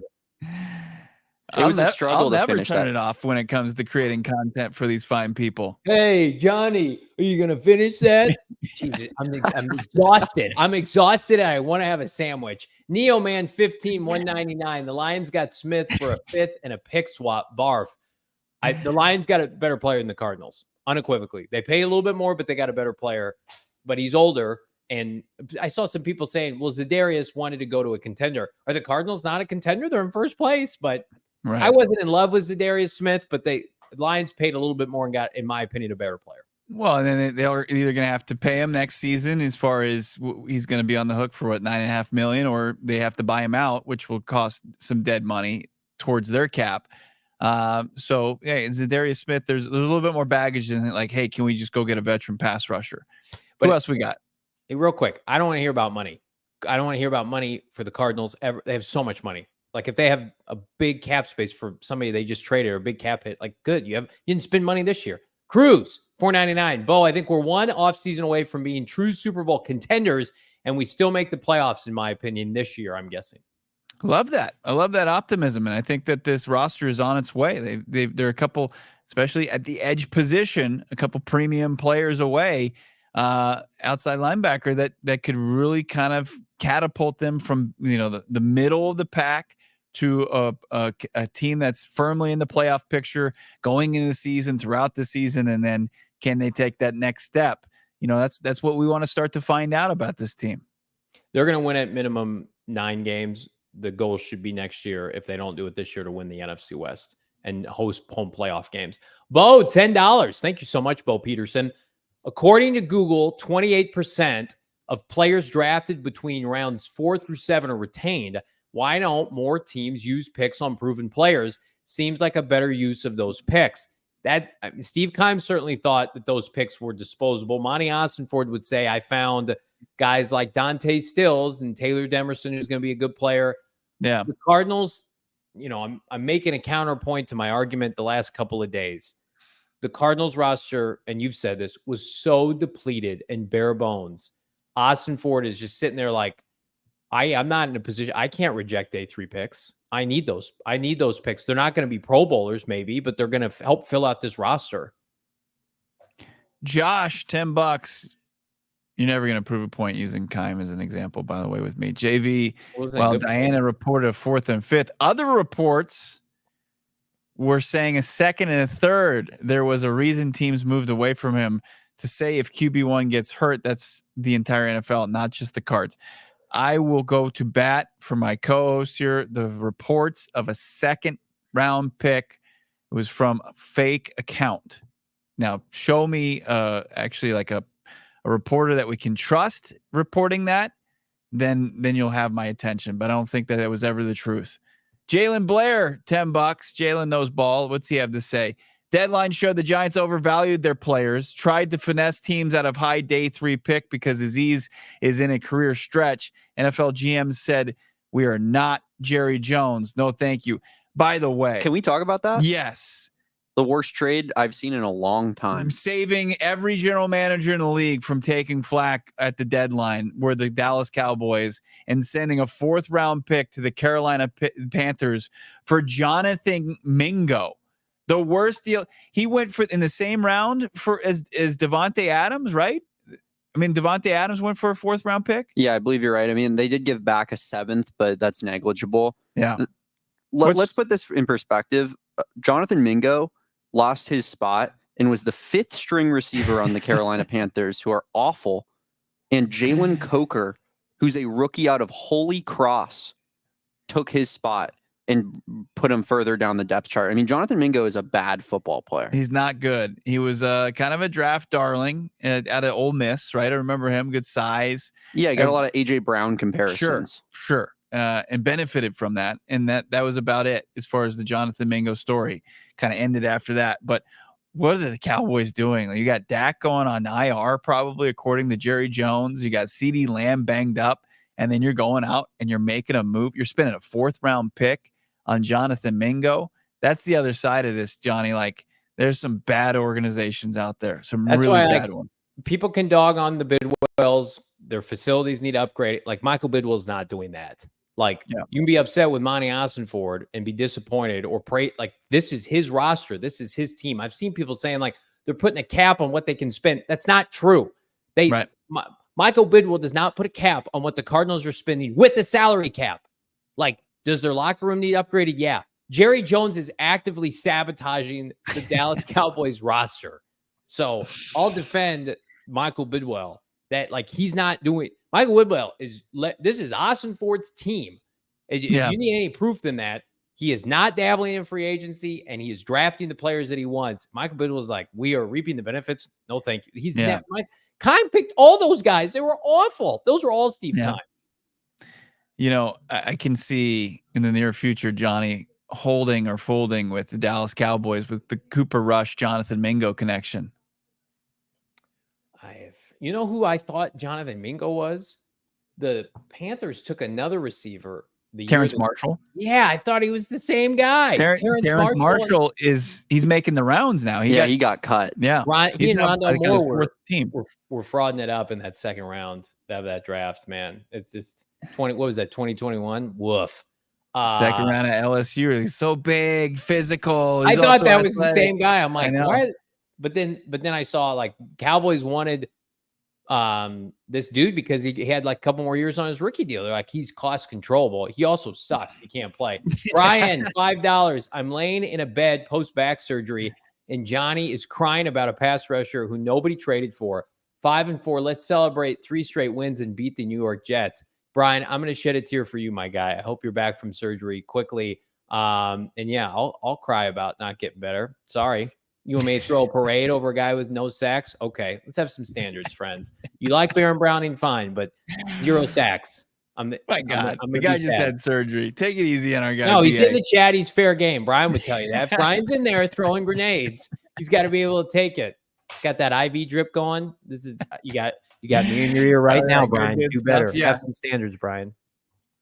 Josh Espada. $4.99. I'm tired of ownership in the front office being happy with hosting Super Bowls for other fan bases.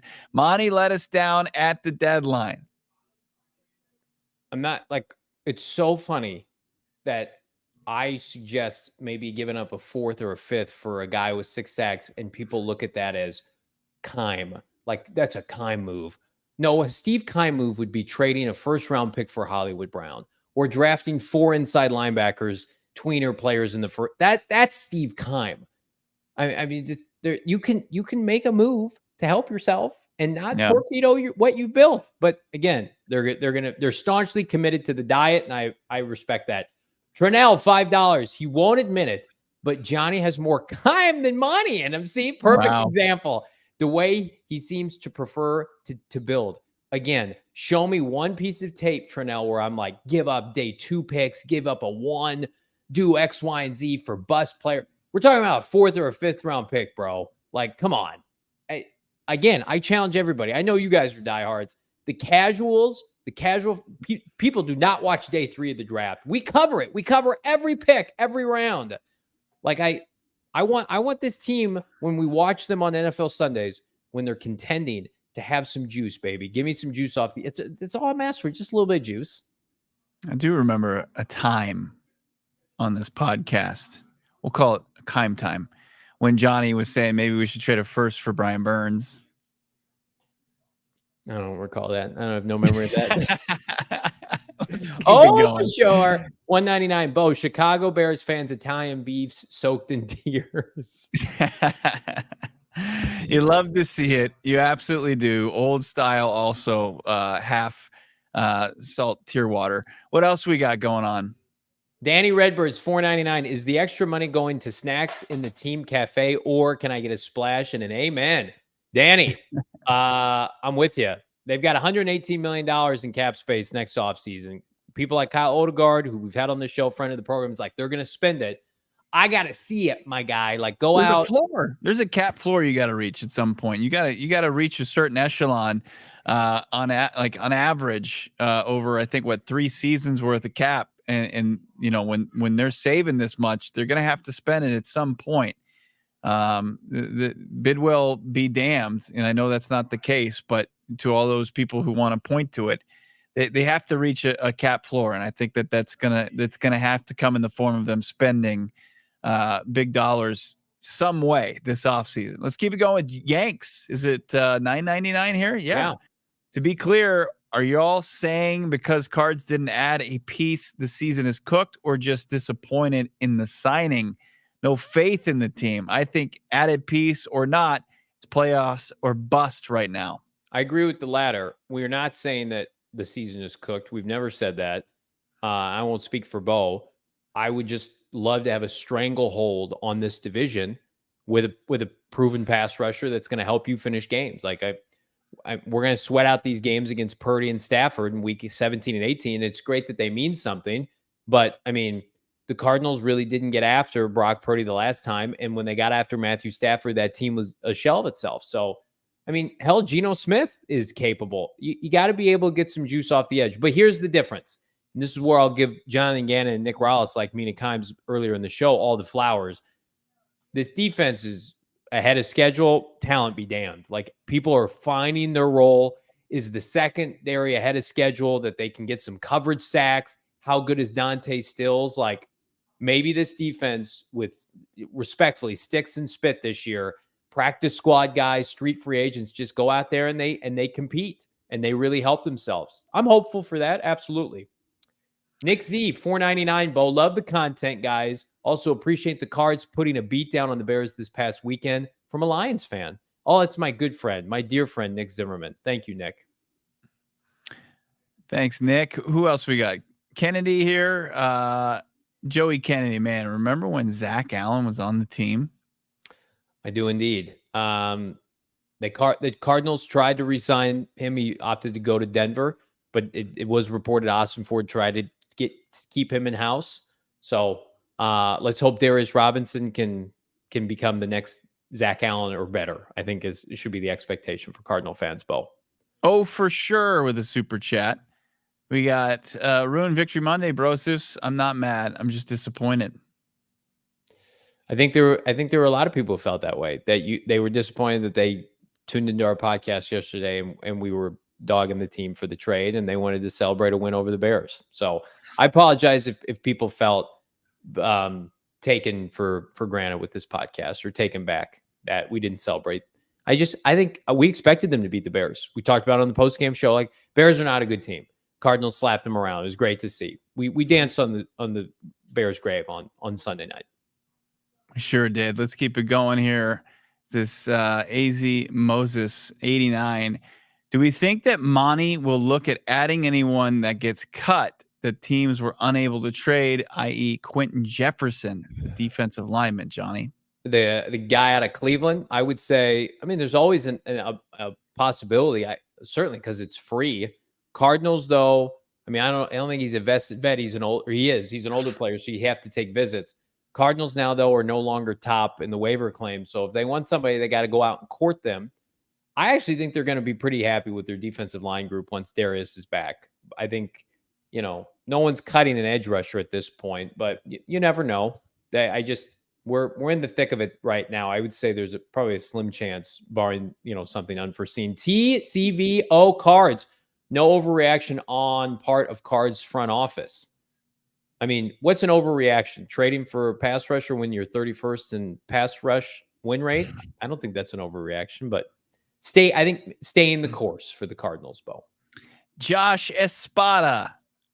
Is it $4.99? Yeah. You got our guy. I'm tired of the fake Josh tarnishing the good name of Josh is everywhere. We should ban him from this show for his bad takes. Josh is coming after you. Josh, we gotta figure out who the real Josh is. Z Warlock 505, back-to-back super chats. Thank you so much, Z Warlock. Monti Ossenfort another Rod Graves with the lack of potential trades. And then he follows up with Steve Keim knew how to trade and sign free agents. Ossenfort, not so much. I think if you're going to pick one or the other, you're going to pick the guy who can develop in the draft 100%. But now we're like, people are like acting like we're spoiled because we want a little bit of juice at the deadline. Listen, if this leads to the Cardinals missing the playoffs, but they win 9 games and the next year they really kick it into high gear and everything works out, people are going to say, look, Johnny and Bo, they didn't need to do that. But I mean, that you got to be able to consistently build off of this. And I just don't take division titles for granted. Let's jump in here with good job. Nice little $9.99 super chat. When we speak too definitively about whether Browning or Ojulari are good or bad, we stop using good analysis and fall into empty rhetoric and outrage. Got to stick to good analysis. There were a lot of people good job that we're talking like, oh, your box score scouting. I think for a guy who has no sacks this year compared to a guy who has 6 sacks, like that's easy to do. I'm guilty of that, if that's what that means. Steve Kimes burner 199. Zaven Collins plays better on the inside of the D line, Bo. All right. You like to see it. I mean, you've seen some different looks lately out of necessity. You've seen guys like Mac Wilson and Zaven Collins and Victor Dumukagi up there on the defensive line up front, showing to have pressure off the snap. And I think it has created their ability to get after opposing quarterback. So yeah, you got to like what you've seen so far from Zaven Collins. Anytime you put quarterback down 3 times in a game, and he did it with the tune of 2 sacks, a sack and 2 half sacks. Like, you love to see that from Zaven Collins, showing up and taking advantage of a down Bears offensive line. Neo Man, good question. The real thing we all need to think about is this: would the trade even happen if Gardeck didn't get hurt? I would venture to say probably not. I think this is a replacement for Dennis Gardeck. There's no replacing any of you. Go ahead, Bill Brock. Hearing the comments from Rallis and Gannon, and that they were very they had done their homework in the pre-draft process on Browning. It does seem like did they hear he's available and say, hey, go out and get that guy? I would love that. I would love for Jonathan Gannon to just like, I for those of you who don't know, like Jonathan Gannon loved Max Melton in the draft. Like that, yeah. they get their say sometimes. 99% of the time it's Ossenfort. So I just want good things for this coaching staff, specifically Jonathan Gannon. So if he wanted Baron Browning, that's good enough for me and this podcast. Big thanks to everybody. Mina Kimes, all your super chats. We had 25 super chats today on a trade deadline rapid reaction. Bo Brock, make sure everybody like this stream. Subscribe to PHNX Sports here on YouTube. Subscribe to PHNX Cardinals wherever you get your podcast, Bo. Coming off a banner month of October, and it's the Little Fanboy podcast that could, ahead of what could be a very special second half of this season. We're never going to put down the pom-poms. Never, ever. Make sure in the comments, not in the chat, in the comments, give us your trade deadline grade for the Cardinals. We'd love to see it. Does wonders for this show. And if you missed the Mina Kimes interview, it's going to be right here available for you on YouTube at PHNX Sports. Make sure you're following Johnny Venerable on Twitter as far as Damon Dawg. Find him. And Craig Morgan's got a new banger of an article out right now. Go PHNX.com. Make sure you jump in there right now. It's for diehards. As far as the rebuild going on and others who wanted the reinforcements coming in, much of the conversation we had today on this show and yesterday on the show, some more insight on that. Don't miss out. Go PHNX.com. Read the great work of our Arizona Cardinals beat reporter, Craig Morgan. Follow him at Craig S. Morgan on Twitter. No moves are going to be made. So probably very unlikely any breaking news between now and tomorrow, but we'll see if Darius Robinson gets out there on the practice field. We got Kyler Murray at the podium tomorrow, starting to preview this Jets game. Don't miss out. Make sure you're following PHNX_Cardinals on all social media platforms. For Johnny, for Damon, for myself, Mina Kimes, and all you great people in the chat. We'll talk to you soon on PHNX Cards. We all silly like the mayor.